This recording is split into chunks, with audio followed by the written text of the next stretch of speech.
खबरों में आगे बढ़ते हैं। क्या आज फिर राफेल पर राहुल गांधी के सांसद सदन में हंगामा करेंगे? क्या आज फिर शीतकालीन सत्र का सियासी पारा तेजी से चढ़ेगा? राहुल गांधी की ट्वीट ने आक्रमण की स्क्रिप्ट तैयार कर दी है, तो रक्षा मंत्री निर्मला सीतारमण ने भी पलटवार किया। कल भी सदन में सबसे तीखी और सबसे तेज भिड़ंत हुई। वित्त मंत्री अरुण जेटली ने राहुल और कांग्रेस पर करारा प्रहार किया। ऐसे में बैकफुट पर आई कांग्रेस आज फिर जंग जीतने की कोशिश में रहेगी। I would like to play a little tape recording. Today, he wants to rely on a recording which is false and fabricated. ये झूठ है, इसलिए आप ऑथेंटिकेट नहीं करना चाहते। नरेंद्र मोदी जी ने स्वयं डबल ए के जेब में 30,000 करोड़ रुपए डाले। पता लगा दाल में कुछ काला नहीं है, दाल ही काली है। An arithmetic which a kindergarten child understands. बुधवार को सदन राफेल का रण बना। फ्रांस की एक कंपनी को दिया गया। दोनों तरफ से शब्दों के सियासी बारूद फूटे। ऐसा हंगामा बरपा की संसद के भीतर ही कागज के फाइटर प्लेन उड़ने लगे। Air force wanted 126 aircraft. Now the question is why was the demand for 126 aircraft change to 36 aircraft? Who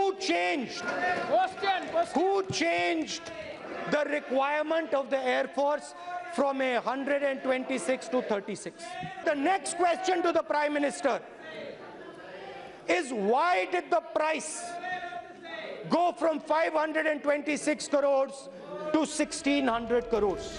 Rahul ने सवाल किया तो जवाब भी उतना ही धारदार मिला था। जेटली ने राफेल का मतलब समझाया, यूपीए सरकार की नाकामियां चुन चुन कर गिनाई और भरी संसद में कहा कि जो बात केजी का बच्चा भी समझ सकता है, उसे राहुल नहीं समझ पा रहे हैं। This is what I have publicly referred to as an arithmetic which a kindergarten child understands. एक 500 का था जो हम ला रहे थे, जो ये लाए वो 1600 का है। It only shows, and it's a tragedy for this country, that the grand old party of Indian politics, the Congress party, which has in the past been headed by great legends, is today headed by a gentleman who doesn't even have a basic understanding of what a combat aircraft is.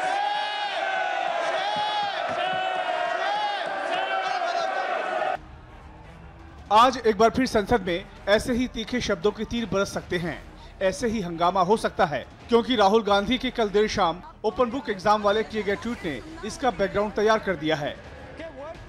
इस tweet में राहुल ने सीधे PM से सवाल किया है। हालांकि ये वही सवाल है जो राहुल पिछले 3-4 महीने से पूछ रहे हैं, जो सवाल राहुल ने कल संसद में पूछे थे।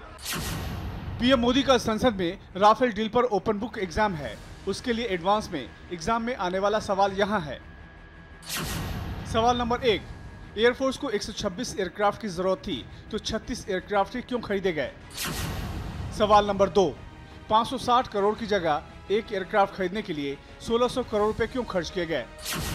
सवाल नंबर 4, HAL के बजाय डबल ए यानी अनिल अंबानी को क्यों चुना गया? इन सवालों के साथ राहुल ने यह भी पूछ लिया कि सवालों के जवाब देने के लिए पीएम खुद आएंगे या फिर से किसी प्रॉक्सी को भेज देंगे। लेकिन राहुल के इस ट्वीट में एक मजेदार बात है। राहुल ने अपने ट्वीट में बात 4 सवालों की पर तीसरे सवाल की जगह चौथा सवाल दे दिया। ट्वीट से गायब तीसरे सवाल पर विरोधियों ने राहुल को घेरना शुरू कर दिया। ये जो 1-2 का 4, 4-2 का 1, ये जो नंबर 3 है, ये बीच में खा गए।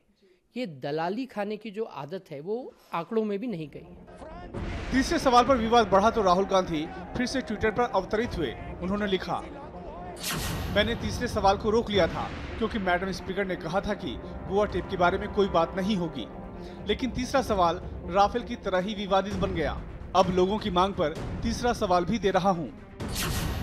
सवाल नंबर 3, मोदी जी कृपया बताएं क्यों पर्रिकर जी ने अपने बेडरूम में राफेल की फाइल रखी है और उसमें क्या है?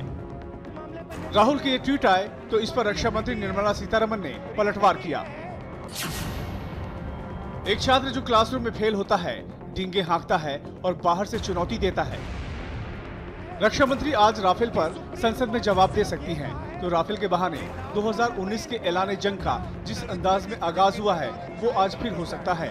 बुधवार को क्या क्या नहीं हुआ लोकसभा के भीतर। चौकीदार चोर है के नारे लगाने वाले पार्टी अध्यक्ष को परिवार चोर है जैसी आवाजें सुननी पड़ी। family are today out on bail. अगर आज भी शुरुआत उसी अंदाज में हुआ तो जवाब भी उसी तेवर में मिल सकते हैं। राहुल गांधी अब राफेल पर एक ऑडियो रिकॉर्डिंग के जरिए मोदी सरकार को घेर रहे हैं। कल लोकसभा में भी वो ऑडियो टेप को सुनवाना चाहते थे, लेकिन वो उनसे टेप की ऑथेंटिकेशन के बारे में पूछा गया, जिसके बाद वो टेप ऑडियो पेश नहीं किया गया। टेप में गोवा के मंत्री विश्वजीत राणे की आवाज होने का दावा किया गया है। हालांकि विश्वजीत राणे टेप को ही फर्जी बता रहे हैं। I would like to play a little tape recording.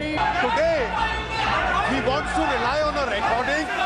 ये झूठ है, इसलिए आप ऑथेंटिकेट नहीं करना चाहते। देश के मौसम के मिजाज से उलट राफेल पर संसद का सियासी पारा गर्म है। हंगामा अनलिमिटेड है, लेकिन अब इसमें कांग्रेस ने ऑडियो टेप वाला एक नया एपिसोड जोड़ दिया है। वही ऑडियो टेप जिसे सुनाने के लिए राहुल गांधी सदन में बेकरार थे।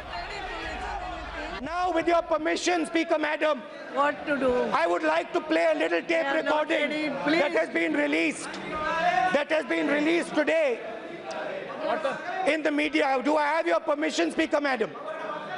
Do I have your permission, Speaker Madam, to play a little tape recording?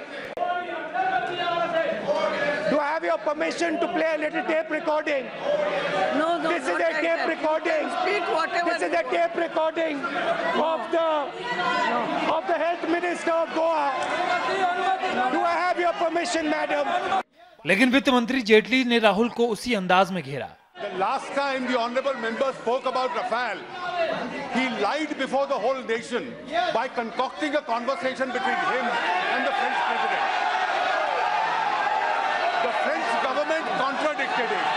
Today, he wants to rely on a recording which is false and fabricated.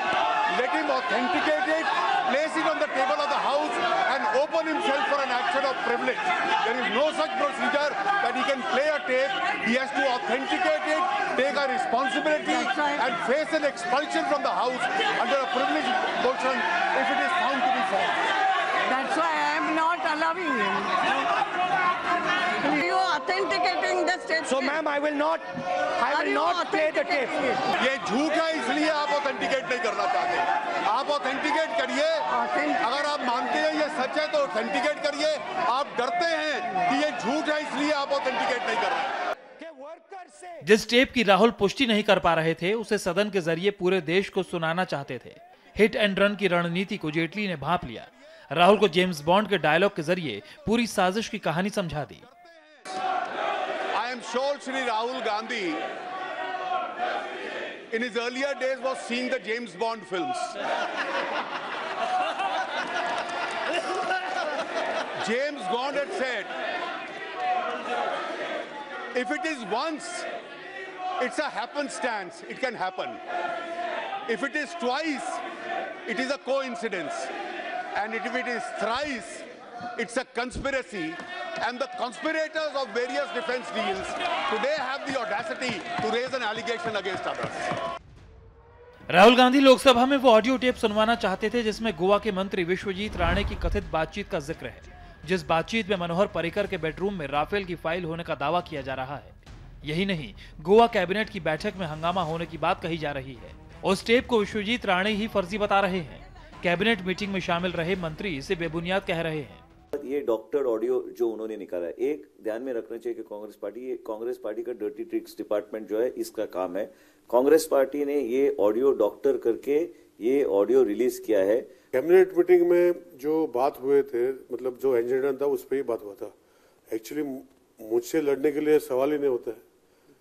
दूसरा मुद्दा है कि राफेल का डील कुछ तो बात हुआ था ऐसा उसमें ऑडियो क्लिप में। हमारा कैबिनेट राफेल का क्यों बात करेंगे? राफेल डील पर कांग्रेस हर मौके का सियासी फायदा उठाना चाहती है। ऐसे में बीजेपी पर ऑडियो वॉर कांग्रेस की नई रणनीति हो सकती है, जिसका फायदा 2019 में मिल सके।